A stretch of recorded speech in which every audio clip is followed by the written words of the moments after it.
everybody, and welcome to Cinema Conversation. I'm going to preface this by saying today I'm feeling a little bit under the weather, but I can assure you that I do not have COVID-19, but that's not going to stop us from doing our quarantine conversations. Cinema conversation. Yeah, today, in conjunction with the the video I did for Ellis Analysis last week, we're going to be talking about what I like to call woke movies, where it really fits in. We'll explain it more, and kind of the preponderance of this concept in our film industry today. But yeah, let's just get started.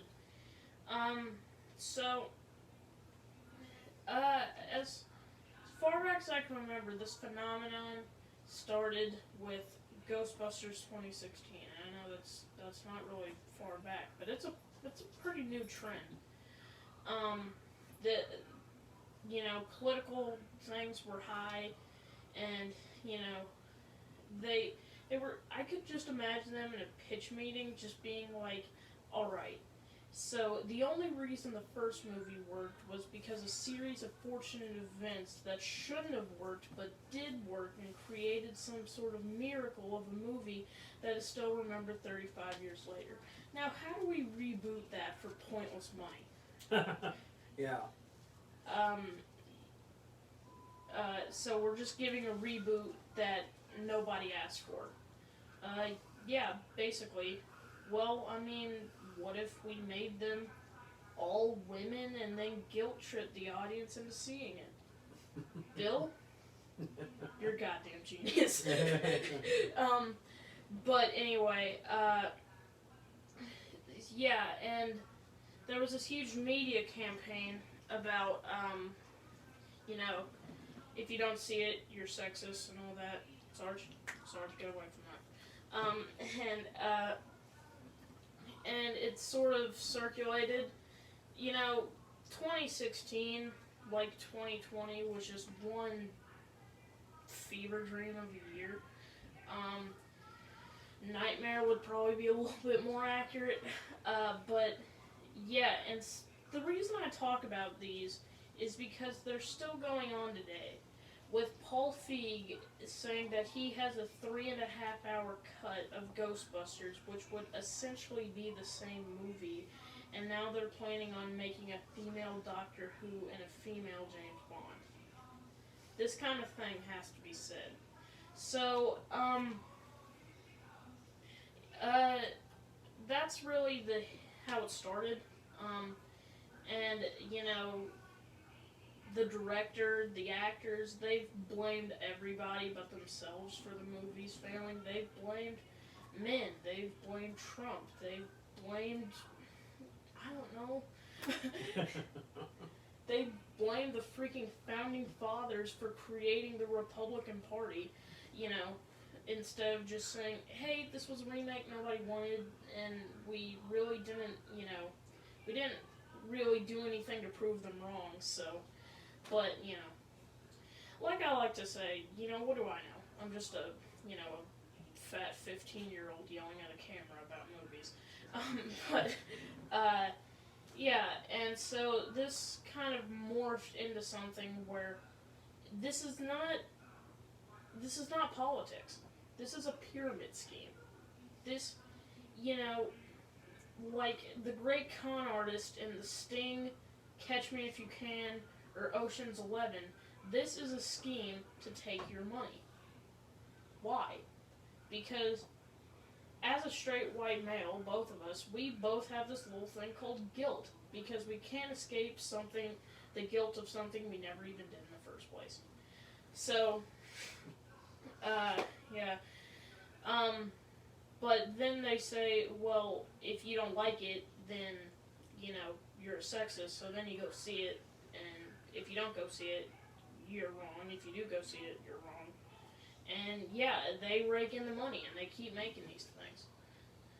I mean, like, for Charlie's Angels, for example, of a movie, she said that this is made for women only, and then when the movie bombed, she was like, men never go see women in movies. I don't even think they know they're doing it, but they're doing it. um, so, yeah, that's, and I talked a lot about Joker. If you want to, Dad hasn't seen it, so I won't really go into it. But you can watch my last episode of Ellis Analysis.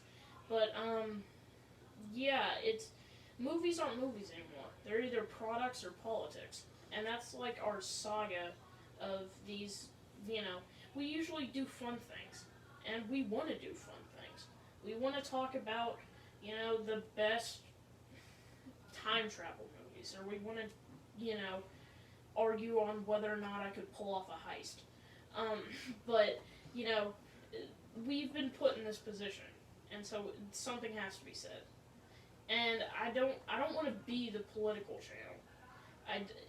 That's not what I want to do. I just want to, kind of show you what's going on in, the movie industry. Because there were so many talented filmmakers. I mean, Tarantino, Scorsese, Spielberg, Lucas, people who believed in their craft, but, they're subsided to being offensive movies.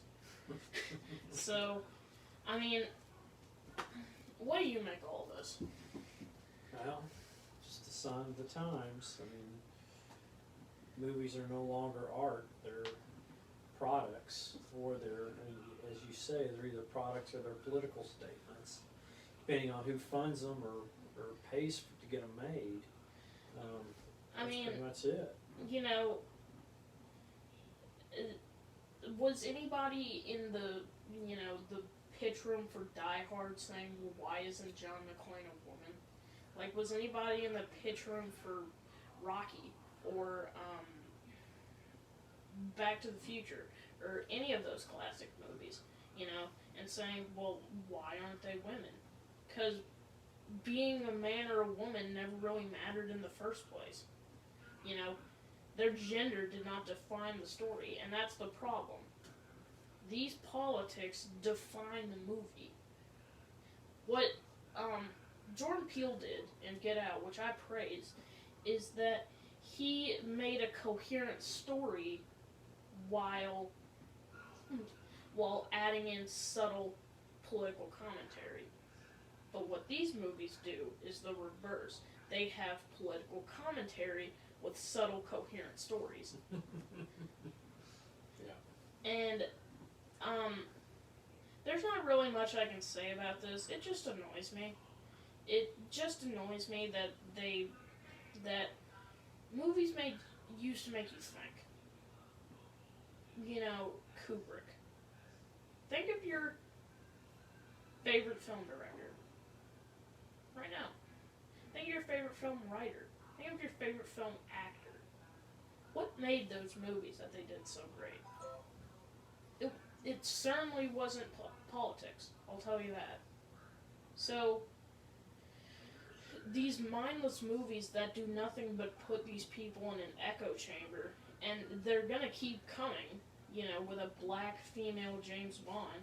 I've always been a huge advocate for James Bond being a code name, but I didn't want to find that out. Not like this. Not like this. So that's really the problem. Is, the movie industry, it's not great. I wouldn't even say it's good. Because, like we said, either,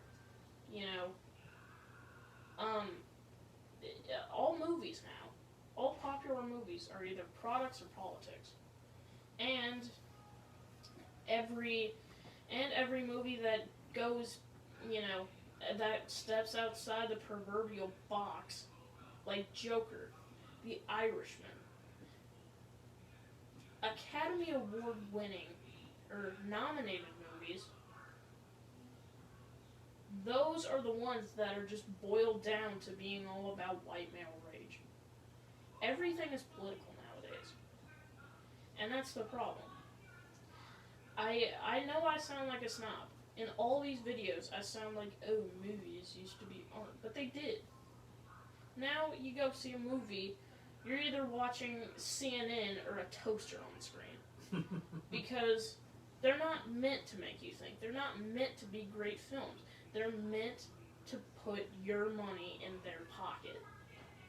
And when they don't do that, they blame everybody but themselves.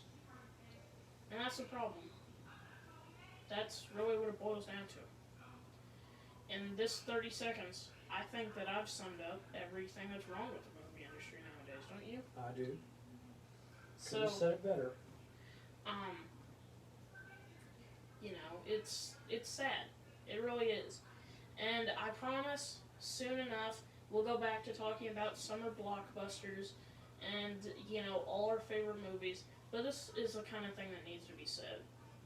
You don't need to hear more tweets about fake news, about anything like that, about Paul Feig blaming Trump for his movie failing, instead of maybe blaming bad directing, bad acting, bad writing, all improvised scenes that aren't funny, you know, that sort of thing.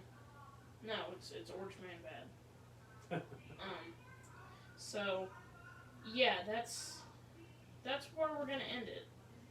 I want you to think. I want you to think about your favorite movie. I want you to think about your favorite actor. I want you to think about your favorite director. And I want you to deeply analyze, just like we do on this channel, what makes them your favorite. Why do you choose them out of anyone else? I'm Jack Ellis. I'm Jeff Ellis. Cinema Conversation, signing off.